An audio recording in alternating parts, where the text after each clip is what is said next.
Hello students, welcome to unique classes of right way. आज बच्चे हम लोग अपने इकोट्रिक्स की फर्स्ट क्लास में आ गए हैं और फर्स्ट क्लास में कुछ डिवोर के पोर्शंस हैं जो कि हमें पढ़ना जरूरी है। इकोट्रिक्स तो मेन हमारा डीएन गुजराती 2 बुक्स लगेंगी अभी आपकी। अगर आपको ज़्यादा नॉलेज चाहिए तो आप मेरा वीडियो देख लेना, हाउ टू स्टडी इकोनोमेट्रिक्स। उसमें आपको सारा डिटेल में बता दिया जाएगा। लेकिन इकोट्रिक्स को 2 पार्ट में डिवाइड किया गया है। एक है ये रिव्यू या जो भी कहो आप, बेसिक्स ऑफ इकोनोमेट्रिक्स, जिसमें डिवोर में चैप्टर 7 का एक टॉपिक हम लोगों ने लास्ट सेमेस्टर में नहीं पढ़ा था, आपको याद होगा। काई स्क्वायर डिस्ट्रीब्यूशन था 7.4 में। 7.1 किया था हमने, 7.2 किया था, 7.3 नहीं किया, 3 भी किया था, 7.4 नहीं किया था। तो इस बार 7.4 करेंगे। चैप्टर 8 तो चलो आप लोगों को लास्ट सेमेस्टर में ही पढ़ा दिया गया, इसलिए आप लोगों को चैप्टर 8 नहीं पढ़ना, लेकिन आपके जो सीनियर्स थे उनको फिर चैप्टर 8 पढ़ना होता था। यहाँ पर आप लोगों को नहीं पढ़ना। तो आप बेसिक्स में पढ़ोगे 7 का 7.4 और चैप्टर 9 आपको फिर से पूरा पढ़ाया जाएगा यहाँ। क्योंकि चैप्टर 9 में कन्फ्यूज़न हो गया तो कुछ बच्चों ने छोड़ दिया, कुछ बच्चों के कॉलेज में नहीं पढ़ाया गया था, उनको बोला गया था कि चैप्टर 9 नहीं पढ़ना है। तो मुझे पता है कि मेरे मतलब ज़्यादातर बच्चों ने चैप्टर 9 नहीं किया था लास्ट सेमेस्टर में, इसलिए चैप्टर 9 यहाँ हम करवाएंगे। तो 7.4 और चैप्टर 9, इसके बाद से फिर हम लोग डीएन गुजराती बुक पे चलेंगे। अभी डिवोर के ये 2 चैप्टर्स हमें करने हैं, ठीक है। तो स्टार्ट करते हैं आज हम लोग 7.4 से। 7.4 में बच्चे हमें पढ़ना है काई स्क्वायर डिस्ट्रीब्यूशन। अच्छा, याद होगा क्योंकि अभी जस्ट आपने एग्जाम दिया है। चैप्टर 7 में हमने पढ़ा क्या था? Confidence interval. किसके लिए? मीन के लिए। तो मीन के लिए ही चैप्टर 7 में कॉन्फिडेंस इंटरवल निकालना सीखा था। पहले वाले में जेड था, दूसरे वाले में टी था। उसके बाद से फिर प्रोपोर्शन के लिए भी निकालना सीखा था हमने। तो ये सारा मतलब मीन और प्रोपोर्शन के लिए सीखा था, लेकिन स्टैंडर्ड डेविएशन के लिए नहीं सीखा था। तो स्टैंडर्ड डेविएशन के लिए भी कॉन्फिडेंस इंटरवल हमें निकालने को आता है, तो वो आज सीखेंगे हम लोग, ठीक है बच्चे। तो आज हमारा ऑब्जेक्टिव क्या है, इसमें हम लोग सीखेंगे क्या? तो काई स्क्वायर डिस्ट्रीब्यूशन किस में यूज होता है? To to find confidence interval, to find confidence interval for standard deviation. Mean का तो कर लिया, स्टैंडर्ड डेविएशन और हाइपोथेसिस टेस्टिंग भी। To check hypothesis regarding single sample, hypothesis regarding single sample। दो सैंपल के लिए फिर हम लोग पढ़ेंगे कहाँ? Single sample standard deviation. दो सैंपल के लिए फिर पढ़ेंगे चैप्टर 9 में। वहाँ भी हम लोग कॉन्फिडेंस इंटरवल निकालना सीखेंगे और हाइपोथेसिस टेस्टिंग सीखेंगे। वहाँ पे एफ डिस्ट्रीब्यूशन यूज होगा। कौन सा डिस्ट्रीब्यूशन यूज होगा? एफ। अभी सिंगल सैंपल है, उसके लिए सिर्फ हम लोग यूज करेंगे काई स्क्वायर। पढ़ते क्या है बच्चे इसको? काई, CHI, काई स्क्वायर डिस्ट्रीब्यूशन। ये सब ग्रीक सिंबल है। लिखना कैसे है ध्यान से देखो, ये ऐसे और ऐसे और ये इधर से ऐसे जाएगा। थोड़ा सा लेंदी होगा, मैंने कोई स्टाइल में नहीं लिखा है। अगर आप बेटर देखना चाहते हो बुक में देख सकते हो। काई स्क्वायर ऐसे लिखते हैं। तो सबसे पहले काई स्क्वायर की डेफिनेशन पे आते हैं हम लोग। जैसे जेड का डेफिनेशन होता था स्टैंडर्ड नॉर्मल वेरिएट का, टी का होता था, वैसे ही यहाँ पर काई स्क्वायर का भी डेफिनेशन है। काई स्क्वायर के डेफिनेशन में है कि let x1 x2 x3 dot dot dot dot dot xn be a random sample, be a random sample from a, ये रैंडम सैंपल कहाँ से लिया गया है? From a normal population. कहाँ से लिया गया बच्चे? From a normal population. Normal population से ये सैंपल लिया गया है x1 x2 x3 xn के साथ।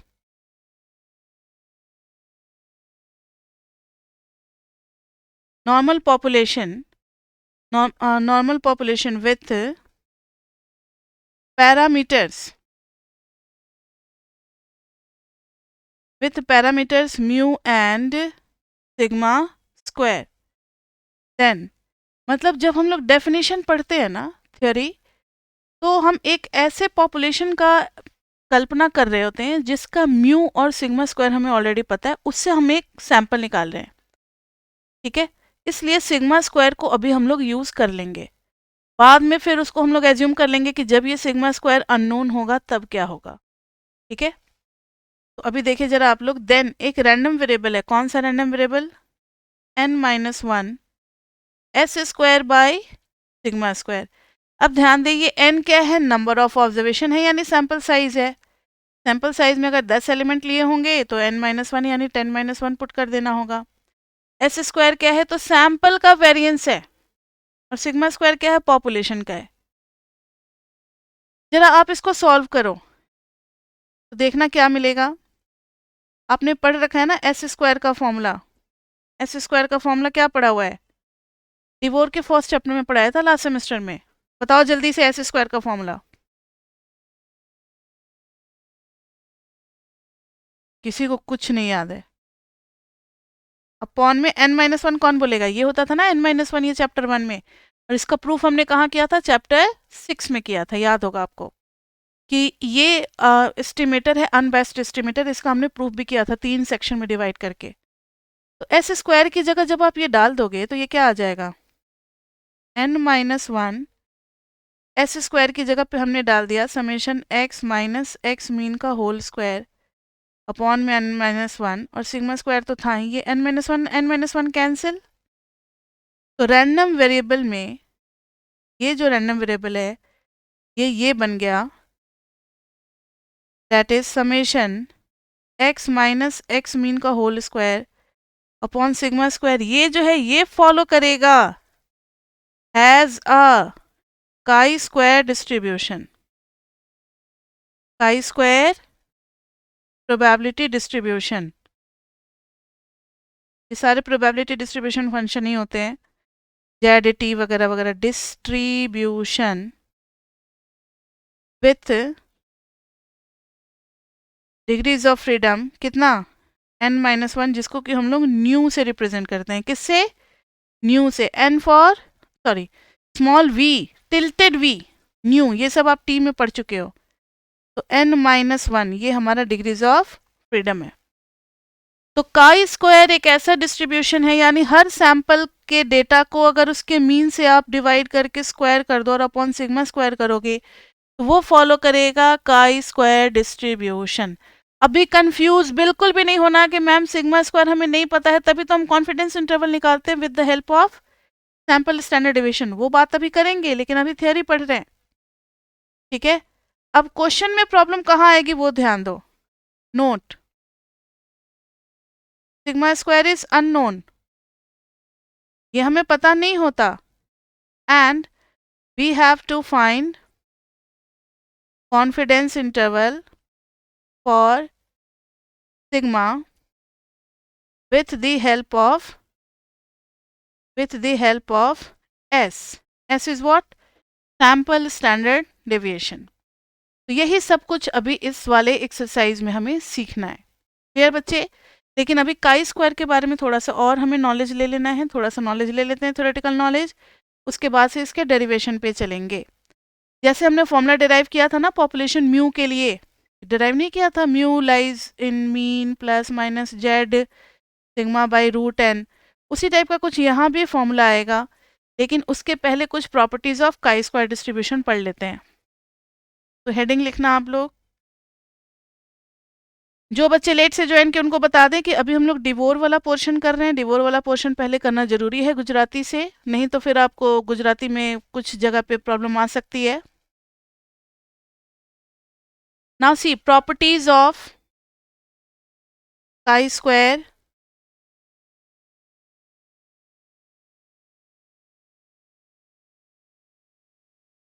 प्रॉपर्टीज ऑफ काई स्क्वायर डिस्ट्रीब्यूशन। तो सबसे पहली प्रॉपर्टी है इट इज, क्योंकि ये सब भी थ्योरेटिकल क्वेश्चन आ सकते हैं, इट इज कॉन्टिन्यूअस। बच्चे मैंने बार बार कहा है, अभी स्टार्टिंग है ना, फर्स्ट क्लास है, जल्दी से एक पेपर लो और मेरे साथ साथ लिखना शुरू करो, क्योंकि ये पेपर बहुत लेंदी है इकोनोमेट्रिक्स। आप सोचोगे कि मैम पढ़ाएगी तो अभी सुन लेते हैं, फिर एक बार वीडियो ऑन करके फिर सुनेंगे, फिर लिखेंगे, नोट्स बनाएंगे, तो इतना टाइम आपको नहीं मिलने वाला, इतना टाइम आपको नहीं मिलने वाला। ठीक है, टाइम बहुत कम होगा और सिलेबस बहुत लेंथी। इकोनोमेट्रिक्स अगर आपके सीनियर्स ने बताया होगा तो जितना एमएमई एसएमई मिला करके था सब कुछ इकोनोमेट्रिक्स में, टोटल 10 और 11 चैप्टर्स होंगे यहाँ डिवोर का मिला करके, सब अपने आप में बहुत लेंथी लेंथी और बहुत कुछ लर्न करना पड़ेगा। तो टाइम को स्मार्टली सेव करके हमें लर्निंग में लगाना है। इसमें 40 to 50% थ्योरेटिकल क्वेश्चंस भी आते हैं। वो थ्योरेटिकल क्वेश्चंस कहने को थ्योरेटिकल हैं डेरिवेशंस, मतलब मैथमेटिक्स और साइंस को भी मात देने वाले डेरिवेशंस हैं। तो इसलिए थोड़ा सा ज़्यादा मेहनत है इसमें और लर्निंग भी करना है। अभी तक आप मैथ्स और स्टैट्स में लर्निंग नहीं करते थे, लेकिन इकोनोमेट्रिक्स में करना पड़ेगा। डेरिवेशंस को लर्न नहीं करोगे होगा ही नहीं एग्जाम में। तो साथ साथ आपको मेरे नोट्स बनाना है। It is continuous probability distribution, बस 2-4 लाइन, उसके बाद से हम लोग न्यूमेरिकल पे चलेंगे। It is continuous probability distribution with, इसके पास बस एक ही पैरामीटर है, विथ सिंगल पैरामीटर म्यू, मतलब काई स्क्वायर के लिए खाली बस आपको डिग्रीज ऑफ फ्रीडम पता होना चाहिए बस। नेक्स्ट है ग्राफ, इसका कैसा होता है? Graph of chi square is positively skewed, पढ़ रखा है पिछले सेमेस्टर में, मीनिंग पता है ना पॉजिटिवली स्क्यूड का? मतलब long tail on the, long tail किस साइड होगा? राइट साइड में होगा लॉन्ग टेल, सिमेट्रिकल नहीं होगा ये। ग्राफ इसका कुछ ऐसा होता है, graph is defined only for positive x, मतलब नेगेटिव रैंडम वेरिएबल नहीं होता है यहाँ पे। जेड नेगेटिव होता था, याद करो, जेड क्या होता था? -2.1 का भी एरिया देखते थे। टी भी नेगेटिव होता था, लेकिन काई स्क्वायर हमेशा पॉजिटिव ही होगा। काई स्क्वायर हमेशा क्या होगा? पॉजिटिव होगा। The graph is defined only for positive x greater than 0. Next, it becomes, ये टी डिस्ट्रीब्यूशन में भी हमने पढ़ा था, इट बिकम्स सिमेट्रिक अगर डिग्रीज ऑफ फ्रीडम क्या हो जाए? बढ़ने लगे, यानी सैम्पल साइज को अगर हम बड़ा करते जाएं तो ये भी सिमेट्रिकल होने लगेगा।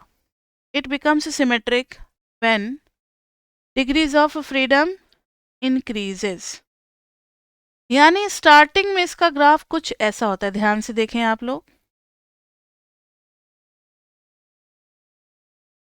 स्टार्टिंग में ग्राफ कुछ ऐसा होता है, और ये कितने डिग्रीज ऑफ फ्रीडम के लिए है? 8 के लिए, ग्रीन वाला। अब देखो मैंने डिग्रीज ऑफ फ्रीडम बढ़ा दिया, थोड़ा ज़्यादा कर दिया,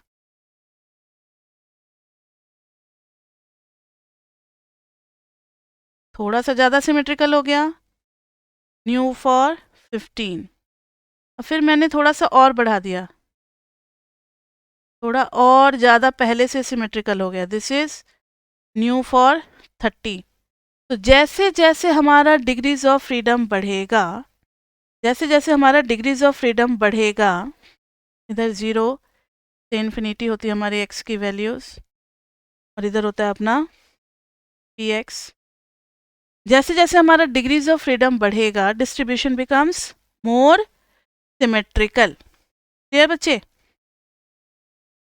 और लगभग लगभग, ध्यान से सुनो, ये अप्रॉक्सीमेशन है, approximately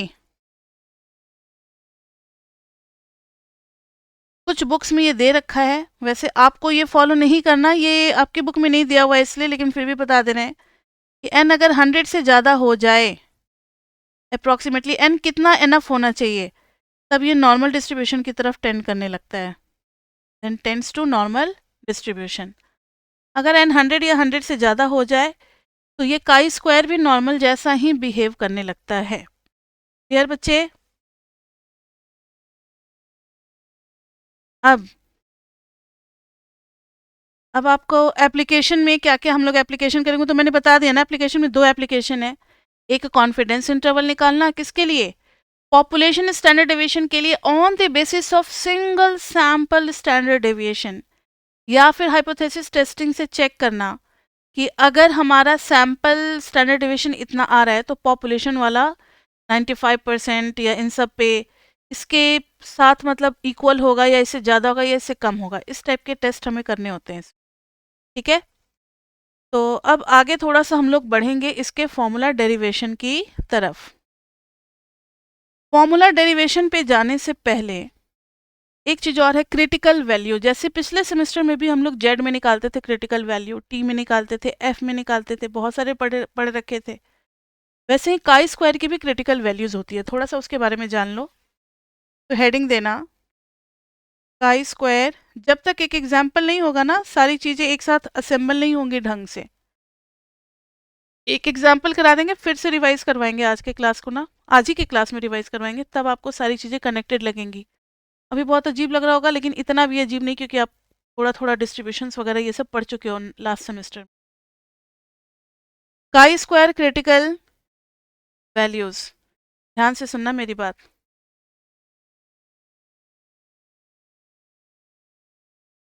number denotes number on the horizontal axis. Horizontal axis पे नंबर डिनोट करेगा सच दैट, अल्फा के नाम से। अल्फा याद आ रहा है किसके लिए यूज करते थे हम लोग? Area under the chi square random variable with nu degrees of freedom lies right to. Area हमेशा राइट में ही आएगा, ये आपको याद रखना। काई स्क्वायर किससे किससे पहचाना जाएगा? अल्फा से और न्यू से। जैसे टी निकालते थे अल्फा बाई टू और न्यू से, वैसे ही काई स्क्वायर निकलेगा अल्फा और न्यू से। टेबल से यहाँ भी टेबल होगा काई स्क्वायर का। और एक चीज और, आपको सारे टेबल से संभाल करके रखने हैं, जो आपने लास्ट सेमेस्टर में जो भी आपने वो करवाया था ना, क्या कहते हैं उसको, लैमिनेशन, और अपना एक बुकलेट तैयार किया था टेबल का, वो सेम आपको बुकलेट अभी इस बार भी यूज आएगा, तो रखना है उसको। काई स्क्वायर अल्फा न्यू, इसका डायग्राम कुछ ऐसा बनता है, पॉजिटिवली स्क्यूड है। अगर टू टेल टेस्ट हुआ तो एक अल्फा बाई टू इधर आएगा और इधर आएगा अल्फा बाई टू। इधर थिनर है तो थोड़ा सा लेंथ बढ़ जाएगा ना, सेम अल्फा बाई टू के लिए। समझ में आ रही बात क्या कह रहे हैं? इधर में हाइट ज़्यादा है तो फिर ये ब्रेथ कम लिया, इधर में हाइट कम है तो ये हाइट कम है तो इसको थोड़ा सा ज़्यादा ले लिया, ताकि एरिया दोनों इक्वल हो सके। अल्फा बाई टू दोनों तरफ हमने डिस्ट्रीब्यूट कर दिया। इस वाले क्रिटिकल वैल्यू को बोलते हैं काई स्क्वायर अल्फा बाई टू और न्यू। पढ़ो तो जरा लैंग्वेज मैंने क्या लिखवाया है। एरिया किधर होगा? Right of this one, alpha area होगा। ध्यान से सुनो, अगर आपने यहाँ पे अल्फा लिखा है तो इस क्रिटिकल वैल्यू के राइट में अल्फा एरिया होगा। अगर आपने यहाँ पे अल्फा बाई टू लिखा है तो इसके राइट में कितना एरिया होगा? अल्फा बाई टू होगा। क्लियर? ये वाला क्रिटिकल वैल्यू लिखने का तरीका समझ में आया? मैंने इधर chi square alpha by two और न्यू क्यों लिखा है? क्योंकि इसके राइट का एरिया है alpha by two. Alpha rejection region होता है, ये सबको पता है। अल्फा बाई टू राइट का एरिया है, इसलिए काई स्क्वायर अल्फा बाई टू लिखा। अब आप लोग मुझे बताएं कि मुझे इसको क्या लिखना चाहिए। काई स्क्वायर, यहाँ पे हम आपके लिए डैश डैश डैश छोड़ देते हैं, और न्यू। इस डैश डैश में क्या आएगा, जरा दिमाग लगाओ, क्या लिखना चाहिए मुझे? इसके राइट में कितना एरिया है?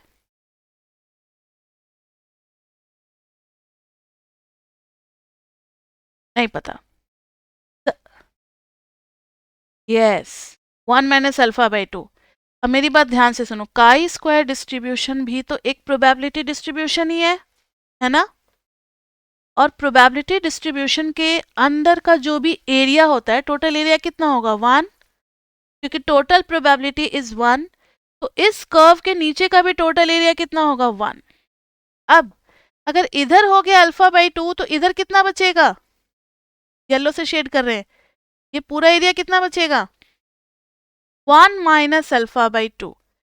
तो यहां पर आ जाएगा बच्चे काई स्क्वायर 1 - अल्फा/2 with same nu degrees of freedom. समझ में आ गया? अगर ये समझ में आ गया तो बहुत बड़ा काम हो गया फिर आपका। और बीच का एरिया कितना बचेगा? This much area will be how much?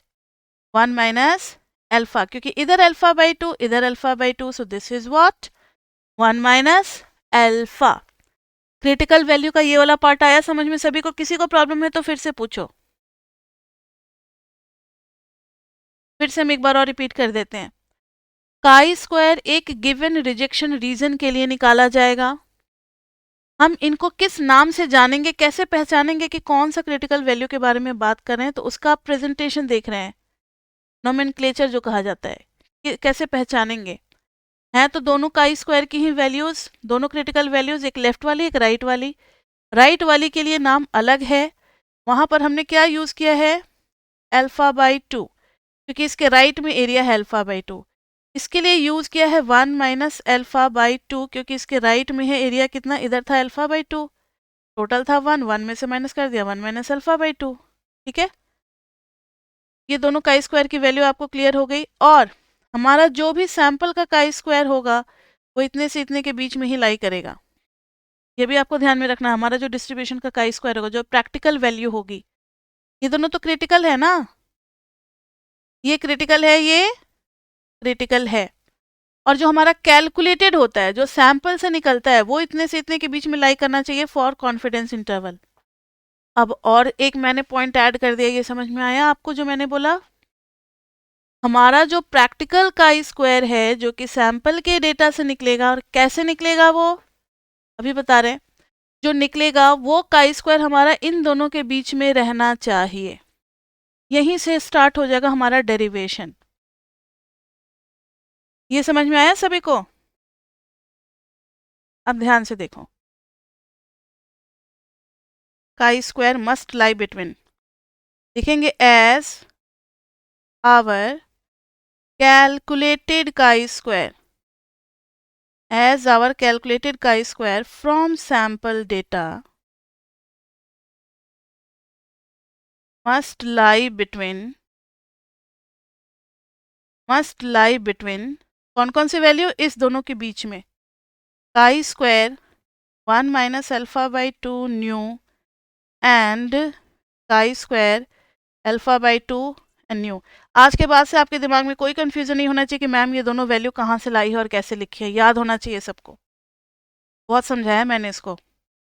तो ध्यान से देखो, अब डेरिवेशन स्टार्ट होता है, ध्यान दें आप लोग। Chi square lies between x square 1 minus alpha by 2 new, और इधर एक्स स्क्वायर 1 माइनस आएगा अल्फा बाई 2, अल्फा बाई 2 और न्यू। ये क्रिटिकल वैल्यूज है, ये दोनों क्रिटिकल वैल्यूज हैं। और अगर मैंने इस पे p लगा दिया, p इधर कितना आ जाएगा? 1 माइनस अल्फा। मतलब probability for chi square lying between this and this interval is 1 minus alpha. समझ में आ गई बात? Probability for sample chi square lying between this and this region is 1 minus alpha. इसी स्टेटमेंट को मैंने लिखा है। अब देखो, यानी काई स्क्वायर इस दोनों के बीच में लाई कर रहा है। काई स्क्वायर की जगह पे क्या लिख देंगे? Which implies that chi square lies between two critical values 1 minus alpha by 2 new. ये तो लिखना पड़ेगा बच्चे, थोड़ा इसका वियर्ड सा लगता है लेकिन लिखना तो पड़ेगा। अब ये जो क्या काई स्क्वायर सैंपल से निकाला गया, इसका फॉर्मूला याद है ना? क्या था फॉर्मूला? अभी तो निकाला था हम लोगों ने, n माइनस वन। देख ले पीछे, n minus one S square by sigma square, अभी तो सॉल्व किया था ना। ये रहा, ये यही है काई स्क्वायर का, n minus one S square by sigma square. थोड़ा सा और पेशेंस रखें, सब कुछ समझ में आने वाला है। n माइनस वन, यस,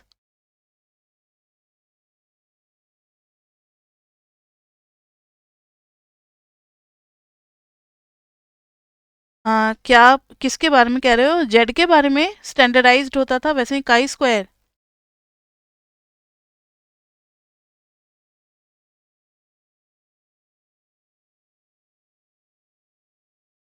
हाँ हाँ, काई स्क्वायर है। इसको भी हम लोग अभी टेबल से देखना सीखेंगे, अभी हम आपको टेबल रेफर करेंगे ना। एक क्वेश्चन जब तक नहीं करेंगे इसका बहुत क्लियर कॉन्सेप्ट नहीं होता है, इसलिए वेट करें। इस डेरिवेशन के बाद से एक न्यूमेरिकल ही करवाएंगे तो क्लियर हो जाएगा। अब देखो बच्चे, इसमें से ये तो हम टेबल से देख लेंगे वैल्यू। लोअर लिमिट पता लग जाएगी काई स्क्वायर की, अपर लिमिट पता लग जाएगी। इसको क्या बोलते हैं? इसको बोलते हैं लोअर लिमिट ऑफ या lower value of chi square या लेफ्ट क्रिटिकल वैल्यू। इसको क्या बोलते हैं? Right critical value. दो दो काई स्क्वायर की वैल्यू हमें ढूंढनी पड़ेगी टेबल से, राइट क्रिटिकल वैल्यू। अब मेरी बात ध्यान से सुनो, ये टेबल से मिल जाएगा, ये टेबल से मिल जाएगा, ये हमें सैंपल से मिल जाएगा, ये भी हमें सैंपल से मिल जाएगा। तो फिर रहा क्या निकालने को? Sigma square. इसी का तो लिमिट फाइंड आउट करना है ना, इसी का इंटरवल फाइंड आउट करना है। लेकिन इस बार बच्चे क्या है कि सिग्मा स्क्वायर नीचे है, इसको ऊपर ले जाना है। आपने एमएमई में भी पढ़ा होगा, इफ 5 इज ग्रेटर देन 3, या ऐसे कर दो 5 इज लाइंग बिटवीन 3 एंड 9, तो जब आप 1/5 करोगे तो वो लाई करेगा 1/9 और 1/3 के बीच में। देखो ये इधर आ गया, ये इधर आ गया, सब कुछ चेंज हो गया, पोजीशन बदल गया। 1/5 विल लाई बिटवीन 1/9 एंड 1/3 में। कोई दिक्कत किसी को? जब हम रेसिप्रोकल करेंगे तो आप अगर इनइक्वलिटी को अपनी जगह रखना चाहते हो तो फिर प्लेस बदल डालो, नहीं तो इनइक्वलिटी चेंज होगी। अब आपको अगर मैम ने क्या कहा, देखो 5 ग्रेटर देन 3 है, अगर 1/5 करोगे और मैंने 5 की जगह ही 1/5 लिखा है तो ये हो जाएगा लेस देन 1/3। ठीक है, लेकिन जब दो दो इनइक्वलिटी है तो अब आप समझ सकते हो रिवर्सिंग, रिवर्सिंग ये हो जाएगा sigma square by n-1 s²। ये चीज रिवर्स होके चला जाएगा इधर, और ये चीज रिवर्स होके चला जाएगा इधर। 1/chi² α/2 न्यू से बड़ा, ये किससे छोटा? 1/chi² 1 - α/2 और न्यू। इसमें किसी को कोई डाउट? मुझे चाहिए सिग्मा स्क्वायर किसी भी हालत में, सिर्फ इसी पे फोकस करना है। ये दोनों चीजें नहीं चाहिए तो हम इसी से पूरे इनइक्वलिटी को मल्टीप्लाई कर देंगे। तो multiplying with n-1 s² through out, through out multiply कर दिया n-1 s² से। देखना हर जगह मल्टीप्लाई करेंगे तो क्या मिलेगा हमें? n-1 s² by chi² α/2 new sigma square क्योंकि इसका तो कैंसिल हो गया ना, नीचे में था। क्या हम लिख करके एक बार कैंसिल करके फिर लिखें, या समझ में आ रहा है सभी को?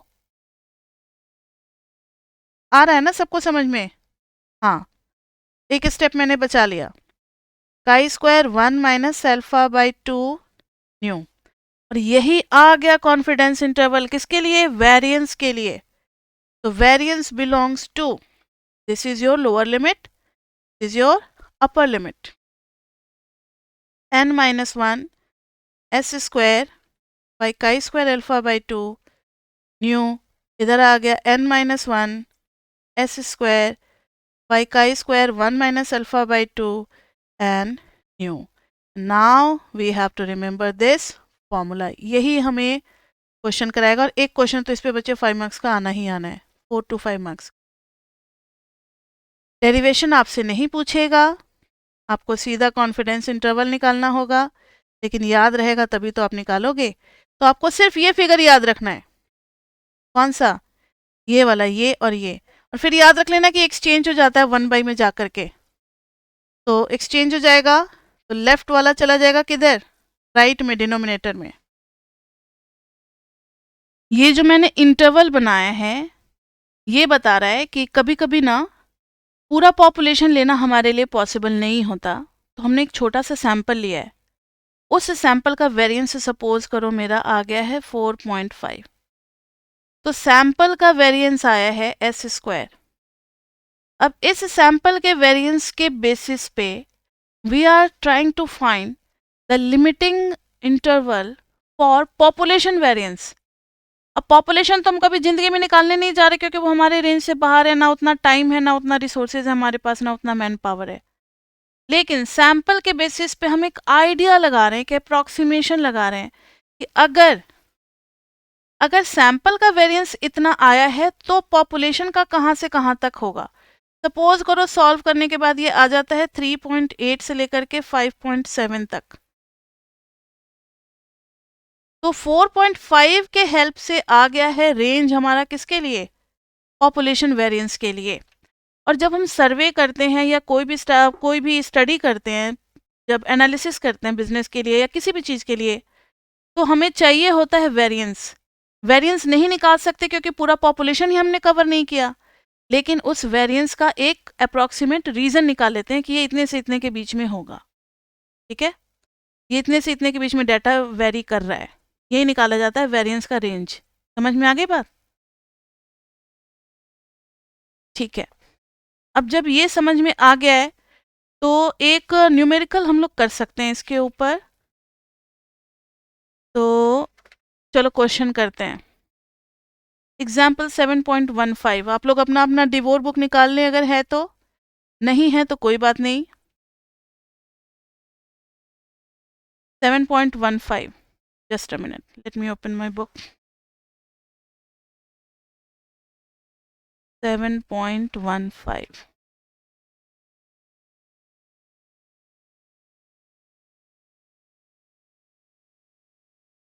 एक ही एग्जाम्पल एनफ है, इसलिए आज की क्लास बहुत लंबी नहीं होगी। एक कॉन्फिडेंस इंटरवल का कराएंगे, एक हाइपोथेसिस टेस्टिंग का, काई स्क्वायर का यूज खत्म हो जाएगा। नेक्स्ट क्लास में फिर हम लोग चैप्टर 9 स्टार्ट करेंगे। ध्यान से सुनो, 7.15 अगर बुक है या रीडिंग है तो आप देख रहे होगे उसमें, the accompanying data on breakdown voltage of electrically stressed circuits। इसके लैंग्वेज तो माय गॉड माइंड ब्लोइंग होते हैं। तो stressed circuits was read from a normal, क्योंकि ये इंजीनियरिंग की बुक है, from a normal probability plot that appeared in the article। अच्छा, ये NPP याद रखना, ये हम लोग पढ़ेंगे चैप्टर 3 में, जब इकोनोमेट्रिक्स का DN गुजराती स्टार्ट होगा। इन्होंने NPP वर्ड तो यूज कर दिया है, वहाँ हम लोग पढ़ेंगे कि NPP stands for normal probability plot. इसमें एक खास तरीके का ग्राफ डिजाइन किया होता है, अगर उसमें हम डेटा को फिलअप कर देते हैं, ग्राफ बना देते हैं, and if graph is a straight line, चाहे वो कैसा भी स्ट्रेट लाइन हो, then we are confirmed that the distribution follows normal distribution. जो भी रैंडम वेरिएबल है वो किस डिस्ट्रीब्यूशन को फॉलो कर रहे हैं, नॉर्मल डिस्ट्रीब्यूशन को। तो इन्होंने कहा है कि पाया गया है एनपीपी में एक स्ट्रेट लाइन, यानी ये नॉर्मल डिस्ट्रीब्यूशन हो गया। Damage of flexible printed writing boards associated with lightning induced voltage surges, IEEE है, transactions on components hybrid and manufacturing technology, this ये डेटा का सोर्स हटाओ, बस आगे दिया हुआ है support to the assumption that breakdown voltage is approximately normally distributed। ठीक है, हटाओ। यहाँ पे इन्होंने दे रखा है 1 2 3 4 5 6 7 8 9 ऑब्जर्वेशन है, और नीचे 8 है, 1 2 3 4 5 6 7 8। जिनके पास बुक है वो देख रहे होंगे। तो हमारी काउंटिंग कितनी हो गई, 17। Let sigma square denote the variance of breakdown voltage distribution. Distribution का सिग्मा स्क्वायर है, और इन्होंने क्वेश्चन में आगे चल करके पूछा है फाइंड। क्वेश्चन आपको अगर एग्जाम में आएगा तो कैसे आएगा, सीधा सीधा डेटा दिया रहेगा और बोलेंगे find 95% confidence interval for population variance, बस यही है क्वेश्चन। तो ध्यान से देखो, हमने अभी तो फॉर्मूला देखा है, इसकी जरूरत पड़ेगी तो लिख लें, थोड़ा सा स्क्रीन छोटा करके और लिख लेते हैं, कॉपी कर लेते हैं ना ऊपर से, सही रहेगा। तो लिखेंगे सिग्मा स्क्वायर, ये स्क्रीन सपोर्ट नहीं कर रहा है इतना छोटा, तो मुझे आप लोग अपने नोटबुक में कॉपी करो, हम लिख रहे हैं। Sigma square lies between n-1 s square by काई स्क्वायर अल्फा बाई 2। वो राइट वाला लेफ्ट में नीचे चलाएगा डिनोमिनेटर में ना, याद है आपको, न्यू न्यू कितना हो जाता है n-1 से लेकर के n-1, न्यूमरेटर तो सेम है, इधर आ जाएगा 1 माइनस अल्फा बाई 2 और फिर न्यू यानी n-1। ठीक है, अब हमें ज़रूरत पड़ेगी n की, तो n ये रहा 17, तो 17 माइनस 1 16, ठीक है 16, बहुत बढ़िया। लेकिन एस स्क्वायर नहीं पता है, काई स्क्वायर और ये नहीं पता है, मतलब हमें तीन चीज़ें चाहिए, 1 2 एंड 3। निकाले तीनों को, तो देखो जरा, आपको जो भी x दिया होगा, लेट इट बी 1, जो भी x दिया होगा, टोटल 17 वैल्यूज़ हैं। वैसे डिवोर में 17 दे रखा है, आपके एग्जाम में अगर आएगा तो 5 से 6 वैल्यूज़ होगी और इजी जिसका कैलकुलेशन बहुत आसान होगा। आप सबका समेशन x करके निकाल दोगे क्या, मीन समेशन x बाय 17।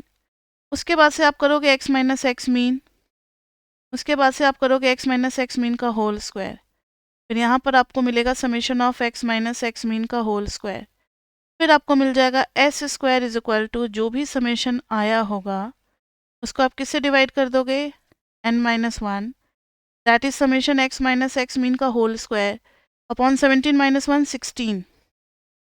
और अभी हमारे हेल्प के लिए बुक में ये वैल्यू गिवन है, एग्जाम में मैंने कहा 4-5 डेटा होंगे छोटे छोटे, सिंगल डिजिट या डबल डिजिट के, सिंगल डिजिट के ही ज़्यादातर देते हैं। इसका कैलकुलेशन बहुत ईजी होता है ताकि आपका टाइम इसमें वेस्ट ना हो। अभी हम लोग बुक से देख लेते हैं, S square is given to be 137,324.3, ये वैल्यू निकाल करके हमें दी हुई है। अब रही बात काई स्क्वायर की, काई स्क्वायर अल्फा बाई 2 और ये सब, तो चलो देखो, हमें चाहिए काई स्क्वायर अल्फा बाई 2 और n-1, यानी काई स्क्वायर अल्फा कितना है, अगर 95% CI निकालना है तो what will be the value for alpha. मेरी आवाज़ जा रही है आप तक या मैंने म्यूट कर रखा है, मेरी आवाज़ जा रही होगी, मुझे नहीं आ रही है आपकी voice. Hello,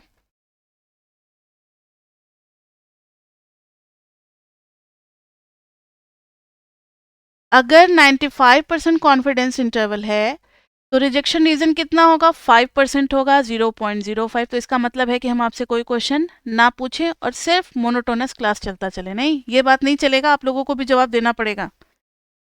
alpha is equal to 0.05 है, तो यहाँ पर आ गया, अल्फा का हाफ कर दोगे तो 0.025, and what is n-1, n था 17, 17 माइनस 1 16। एक ये वैल्यू चाहिए हमें, एक और चाहिए, एक और चाहिए, क्या हो रहा है, एक और काई स्क्वायर 1 माइनस अल्फा बाई 2 भी चाहिए n-1 के साथ, यानी काई स्क्वायर 1 में से माइनस करो तो 0.025, तो बचेगा कितना, 0.975 16 के साथ। अब जरूरत पड़ेगी हमें टेबल की,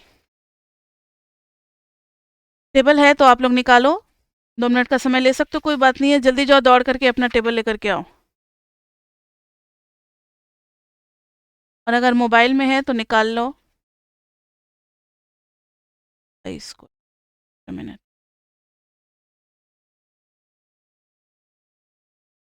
एफ से पहले होगा, एफ से और टी से पहले आपको ऐसा वाला टेबल मिलेगा, बता देते हैं पहचानने के लिए, नहीं बता, ये देखो यहाँ पर लिखा होगा table A7 critical values for chi square distribution, यहाँ पर एक एरिया भी बना होगा, एरिया में देखो शेडेड रीजन हमें हेल्प करता है ना, सिर्फ राइट साइड का शेड किया हुआ है, और यहाँ पर ऐसे दिया होगा न्यू और इधर दिया होगा अल्फा। न्यू कितना है हमारा 16, 16 के सामने देखो अल्फा, एक बार हमें देखना है कौन सा, 0.975, 0.975, जब राइट वाला एरिया 0.975 है तब की बात हो रही है, 16 के सामने 6.908, एक ये वैल्यू मिली हमें, 6.908 मिल रही है, और एक मिलेगा किस पे, एक था 0.975 और एक है 0.025। हाँ, वो आगे चल करके है थोड़ा सा। 0.025 के सामने 16 के सामने क्या मिल रहा है देखना, 28.845। टेबल सबने निकाल लिया बच्चे? अगर नहीं निकाला है कोई बात नहीं, क्लास खत्म होने के बाद आराम से इत्मीनान से अपना टेबल निकालना और वैल्यूज मैच करके एक बार कंफर्म करके तभी ओके इसको बंद करना है इस टॉपिक को। ये नहीं कि एग्जाम के टाइम में करेंगे, अभी इसको कंफर्म कर लेना कि हाँ मुझे टेबल देखने आ गया। ये दोनों वैल्यूज आ गई बच्चे। अब हेलो,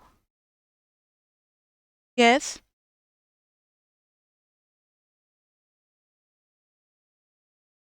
देखो जितना भी दिमाग लगाना था ना वो हम लोग पहले ही लगा चुके हैं।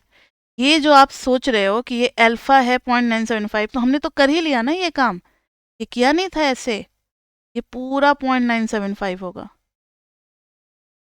इसकी वैल्यू निकली है। समझ में आ गई बात? मतलब लेफ्ट वाली क्रिटिकल वैल्यू ये निकली है। ये कौन सी है? लेफ्ट क्रिटिकल वैल्यू है, और ये राइट वाली क्रिटिकल वैल्यू है। राइट क्रिटिकल वैल्यू और ये लेफ्ट लेफ्ट क्रिटिकल वैल्यू। समझ में आ गई बात बच्चे? अब फिर से दिमाग मत लगाना 1 - अल्फा, वो ऑलरेडी कर चुके हैं हम लोग। अब देखो इस दोनों को पुट कर देना। 6.908 कौन सी वैल्यू है? 0.975 वाली। इसको यहाँ लिख लो, 6.908 and this is 28.845। 28.845, ठीक है। अब पुट कर रहे हैं हम लोग सिग्मा स्क्वायर के फॉर्मूले में सारी वैल्यूज को। एक बार फिर से फॉर्मूला लिखना पड़ेगा। सिग्मा स्क्वायर लाइज बिटवीन, क्या था formula? n-1 S square, right वाला क्रिटिकल वैल्यू नीचे यानी काई स्क्वायर, और राइट वाले के लिए सिर्फ अल्फा/2 लिखते हैं और n-1, और इधर आ जाएगा n-1 S square by left वाला क्रिटिकल वैल्यू नीचे 1 - अल्फा/2 n-1। बताओ n की जगह पे क्या डाल दें? 17। एस स्क्वायर निकाल रखा है ना, 137324.3, 137324.3। नीचे काई स्क्वायर अल्फा/2 n-1 अल्फा/2। ये देखो काई स्क्वायर अल्फा/2 n-1 इज 28.845। 28.845। और इधर क्या आएगा बताना? फिर से वही 17 - 1 यानी कि 16 इंटू 137324.3 अपॉन में 1 - अल्फा/2 वाली वैल्यू यानी कि 6.908। इसलिए ना पूरा प्रेजेंटेशन सही होगा ना तो आप कंफ्यूज बिल्कुल नहीं करोगे, आपको कौन सी वैल्यू पुट करनी है आपको पता है। ये आ गया। सॉल्यूशन तो आसान है, आप इसको सॉल्व करोगे तो बच्चे पता है आपको इंटरवल क्या मिलेगा? 76172.3 से लेकर के 318064.4, इतने से इतने के बीच में हमारा वेरिएंस जो है वो लाई करेगा, पॉपुलेशन वेरिएंस। इस डेटा के अकॉर्डिंग ये जिस भी सैंपल से ये डेटा 17 आइटम जो हमने कलेक्ट किया है, सैंपल तो बहुत बड़ा होगा, उस सैंपल का स्टैंडर्ड डेविएशन अप्रोक्सीमेटली इस 17 के बिहेवियर के अकॉर्डिंग, इन 17 डेटा का जो बिहेवियर है ऐसा ही बिहेवियर अगर पूरे पॉपुलेशन का हुआ तो वहां पर वेरिएंस इतने से इतने के बीच में ही आ रहा होगा। इससे कम कभी नहीं जाएगा, इससे ज्यादा कभी नहीं जाएगा। समझ में आई बात? यही निकला है हमारा कॉन्फिडेंस इंटरवल।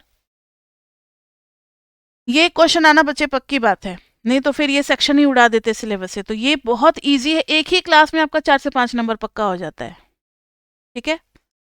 तो पहला वाला सेक्शन जो होगा 15-20 नंबर, पहले तो 25 मार्क्स के आते थे जब चैप्टर 8 भी होता था। अब चैप्टर 8 नहीं है तो 10 मार्क्स या 15 मार्क्स तक का ही आएगा, 7 और 9 से, दोनों से मिला करके, ठीक है। तो ये आ गया हमारा सिग्मा स्क्वायर का कॉन्फिडेंस इंटरवल। अब कॉन्फिडेंस इंटरवल में अगर किसी को कोई डाउट है तो पूछे, नहीं तो एक और एग्जांपल करेंगे हाइपोथेसिस टेस्टिंग का। एनी डाउट बच्चे? किसी को कुछ पूछना है? No ma'am. ठीक है, चलो अब एक क्वेश्चन लिखते हैं। जो कि है हमारा हाइपोथेसिस टेस्टिंग पे। तो हेडिंग देना क्वेश्चन नंबर 2, हाइपोथेसिस टेस्टिंग। ये क्वेश्चन मैंने खुद से बनाया है, मतलब अभी बना रहे हैं, इसलिए हो सकता है कि देखते हैं डेटा थोड़ा एग्जाम में अगर देंगे तो सही ढंग का देंगे। Hypothesis testing for single sample standard deviation. ध्यान से देखो क्वेश्चन क्या है। क्वेश्चन है let sample size of 25, let sample size of 25 taken from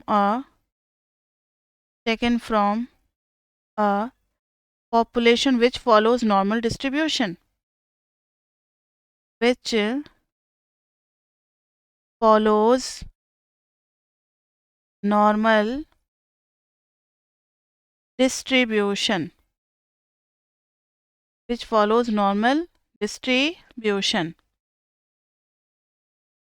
और let sample standard deviation be, sample standard deviation जो है S B, कुछ और ले लो, क्या ले लें, 25 है तो सैम्पल स्टैंडर्ड डेविएशन भी ले लेते हैं 8। Does it mean that population standard deviation is 10? अगर सैंपल का स्टैंडर्ड डेविएशन 8 है तो क्या पॉपुलेशन का 10 आ सकता है? इसके लिए क्या करेंगे, हाइपोथेसिस टेस्टिंग। ऐसा क्वेश्चन बच्चे हम लोग पिछले सेमेस्टर में भी कर चुके हैं, लेकिन मीन के लिए करते थे या फिर प्रोपोर्शन के लिए करते थे, स्टैंडर्ड डेविएशन के लिए नहीं किया है। तो आप इन सारे टर्म्स से वाकिफ हो, नल हाइपोथेसिस, ऑल्टरनेट हाइपोथेसिस। लेकिन एक छोटा सा बात और, थोड़ा सा ब्रेक ले लेते हैं, थोड़ा सा कुछ आप लोगों को बताते हैं। कुछ बच्चे हो सकता है कि थर्ड सेम में नहीं पढ़े होंगे ढंग से स्टैटिस्टिक्स, उन्हें कुछ टर्म्स नहीं समझ में आता होगा, नल हाइपोथेसिस या फिर ये सब कुछ।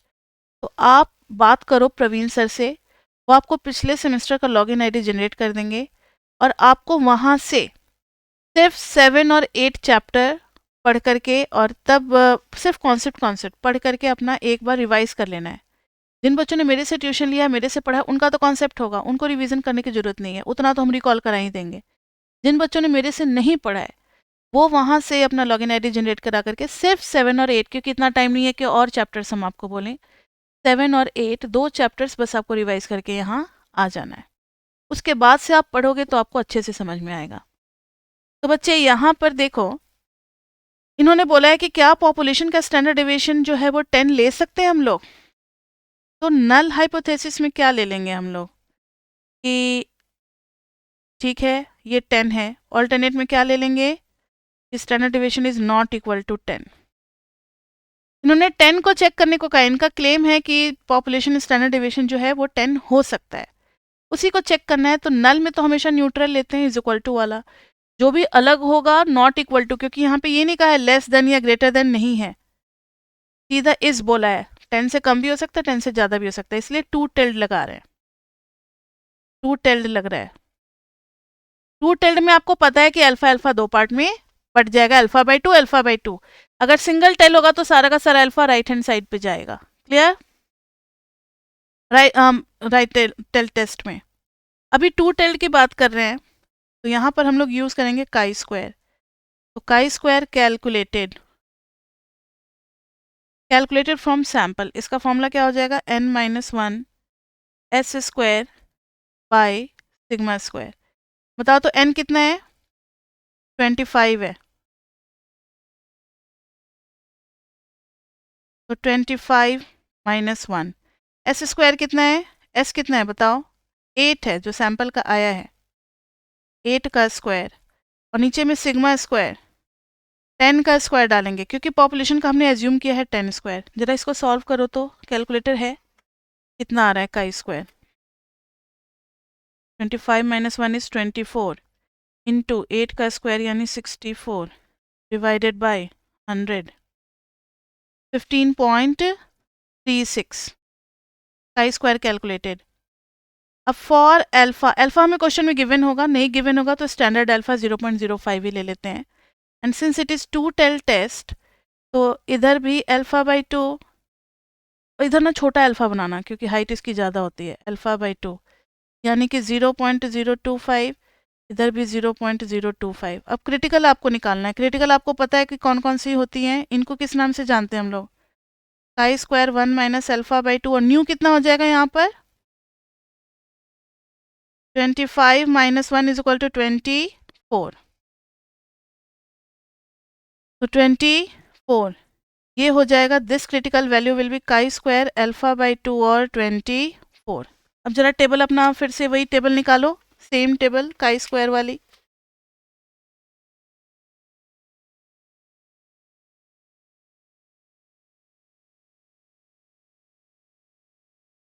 बाइनोमियल के बाद है नॉर्मल, नॉर्मल के बाद है टी, टी के बाद है काई स्क्वायर। काई स्क्वायर मिल गया सभी को। 24 के सामने देखना है, 24 के सामने, अच्छा तो ये है काई स्क्वायर 1 माइनस 0.052 मतलब दिस इज हाउ मच, काई स्क्वायर 1 0 पॉइंट वही सेम है 975 और 24। This is chi square 0.025 and 24। तो 24 के सामने जैसे हमने पहले 16 के सामने देखा था, अब 24 के सामने देखो तो 9.975 के सामने कितना आ रहा है 12.401। मिल गया सभी को 12, कितना था 12.401 and this much is how much 0.025। सामने में मिल रहा है 39.364। मतलब हमारा काई स्क्वायर इतने से इतने के बीच में होना चाहिए, तो नल जो है वो रिजेक्ट नहीं होगा। ये एक्सेप्टेंस वाला रीजन होता है बच्चे, सब याद है या भूल गए, ये एक्सेप्टेंस वाला रीजन होता है। अब एक्सेप्टेंस वैसे हम इतना हार्डली नहीं यूज करते, डू नॉट रिजेक्ट का रीजन होता है, do not reject, do not reject, ठीक है। अब देखो तो हमारा काई स्क्वायर कितना आया है, कैलकुलेटेड काई स्क्वायर 15.36, क्या इसके बीच में लाई कर रहा है, हाँ कहीं यहाँ पे लाई करेगा 15.36 समथिंग। तो लिखेंगे our chi square from sample does not lies in rejection region, does not lie in rejection region, so H naught is not rejected, H naught is not rejected।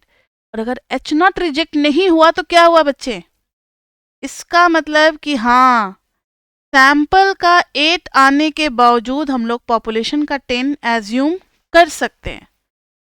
अगर सैंपल में 8 आ रहा है, if we continue this process for large and large sample, and one day when we will cover the whole population, then yes certainly our standard deviation will go to 10, 8 से बढ़ करके 10 हो जाएगा, यही मतलब हुआ। तो लिखेंगे H naught is not rejected, so yes population standard deviation is 10, so population standard deviation can be 10, their claim is true। जो भी क्लेम होगा कि हाँ पॉपुलेशन स्टैंडर्ड डिवीजन 10 है तो उनका क्लेम सही है। समझ में आ गई बात बच्चे। तो बस यही 2 टाइप के क्वेश्चंस आ सकते हैं, इसमें ज़्यादा नहीं घुमाएगा क्योंकि ये खुद में एक बहुत ही अलग सा टॉपिक है। इस दोनों में से कोई एक आ जाएगा, या तो कॉन्फिडेंस इंटरवल का आएगा या फिर हाइपोथेसिस टेस्टिंग का आएगा। चाहे जैसा भी आए आप क्वेश्चन कर लोगे, इतना मुश्किल नहीं है, बहुत ईजी है। समझ में आया सभी को।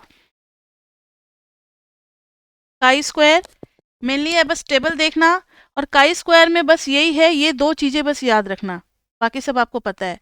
ये 1 माइनस अल्फा हो जाता है और ये इधर अल्फा हो जाता है, बस इतना ही याद रखना, यही थोड़ा सा अलग है, बाकी सब कुछ सेम है।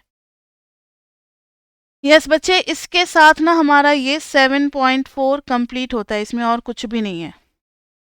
मतलब इसमें क्वेश्चन आ सकता है आपका कॉन्फिडेंस इंटरवल, या फिर उसी को घुमा फिरा करके लोअर लिमिट निकालो, अपर लिमिट निकालो, या फिर विड्थ ऑफ कॉन्फिडेंस इंटरवल निकालो, सारा कुछ वही है।